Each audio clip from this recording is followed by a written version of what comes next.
И тъй като съм започнала да разказвам, по-добре да използвам времето оптимално, така че продължавам с новините относно битката ни, която водим вече и която ще става все още по-ожесточена според мен, тъй като едва ли една институция, още по-малко френска, ще признае, че са извършили грешка, така че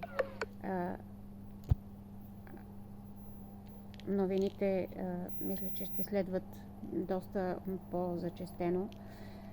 Така, това, което готвим, имаме нужда от хора, които да се сменят пред, ако се наложи, да имаме постоянно присъствие в съда в МО. Това е окръжен съд. Градът е в 77-ми департамент. Тези, които са в Парижки регион, могат да се обадят, за да направим списъци кой кога ще поеме щафетата. Освен това, особено важно, разбира се, парите, една заплата, дори на добра френска заплата не стига. Има влак, може би няма да се чува добре, но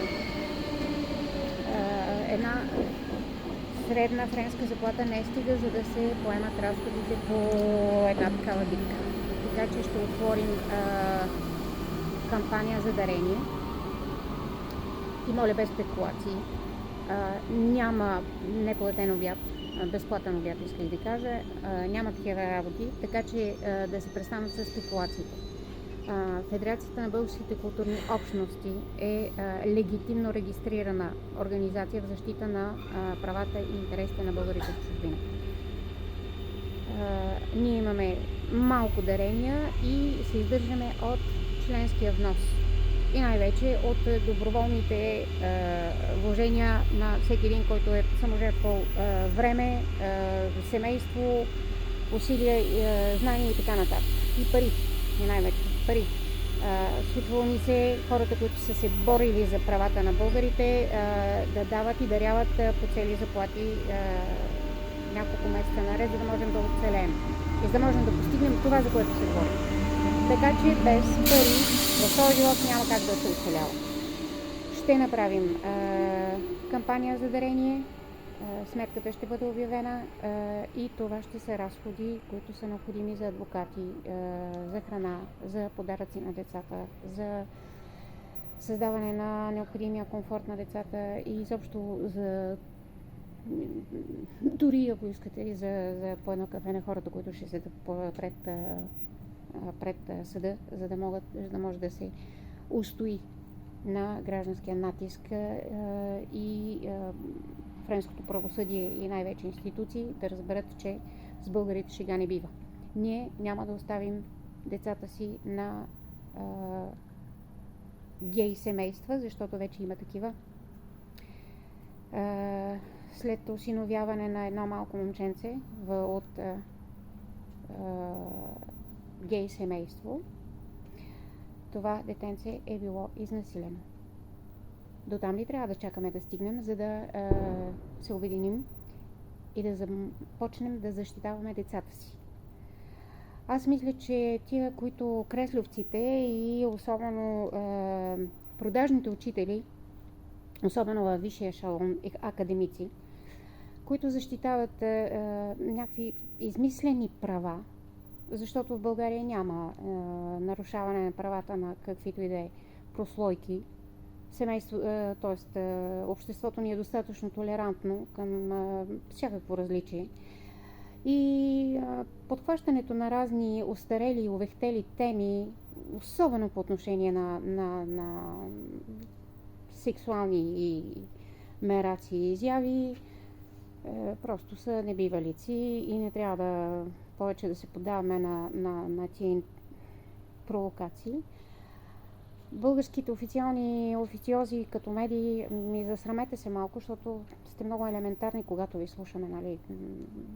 Той е он е гей, бил или пък лесбийка, били обругани, нарушени им правата. Това са абсолютни глупости, така че моля, застанете в защитата наистина на децата, защото децата са беззащитни и те имат нужда от защита. Не ви ли е срам? Не ви ли е срам?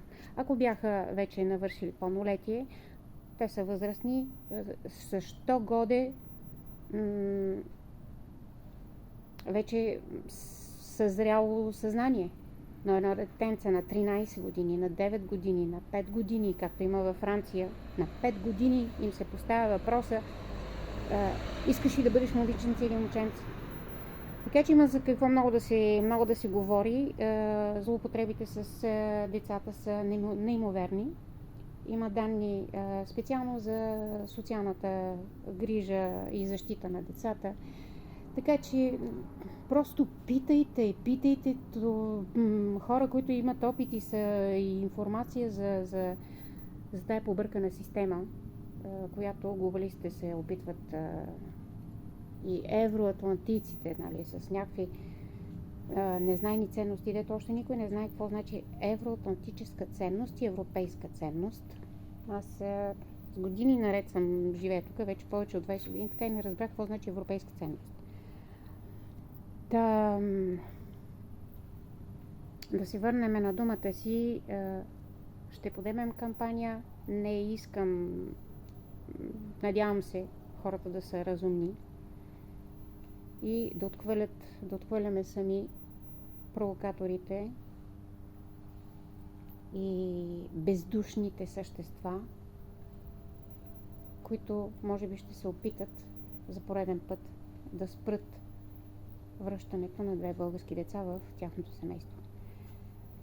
Вече ще приключа. Нападната съм от разни мушички, комари, така в някаква тук провинция съм.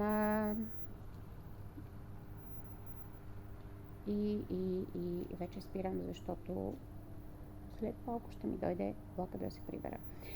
Така, чака ни битка. Мобилизирайте се, въоръжавайте се, бъдете истински хора, бъдете истински жени, истински майки и най-вече бъдете истински мъже и бащи.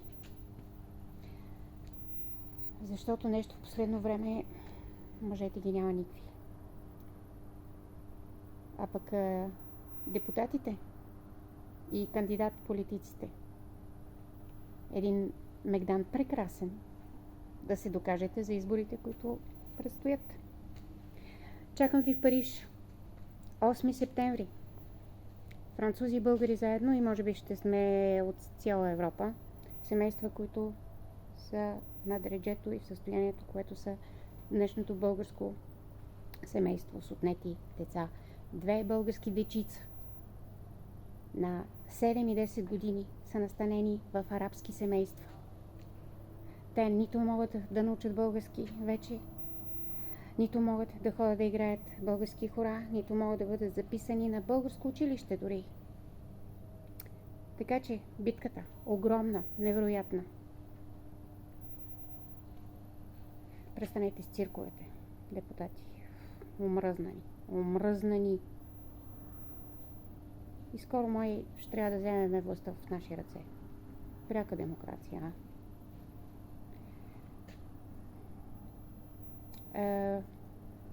Аз мисля, че българинът беше много интелигентен да не гласува, да не подписва карт бланш вече. Ще гласуваме за себе си. От тук насетне ще гласуваме за себе си. Знайте го. И тия, които 30 години бяха на власт, очистване тотално до борите. До 0. Един да не остане. И всеки да си понесе отговорността за разпиляването на България. Разпилени сме по цял свят. Ама най-вече разпиляхте децата на България. И това няма да ви се прости. Айде, лека вечер, спете спокойно.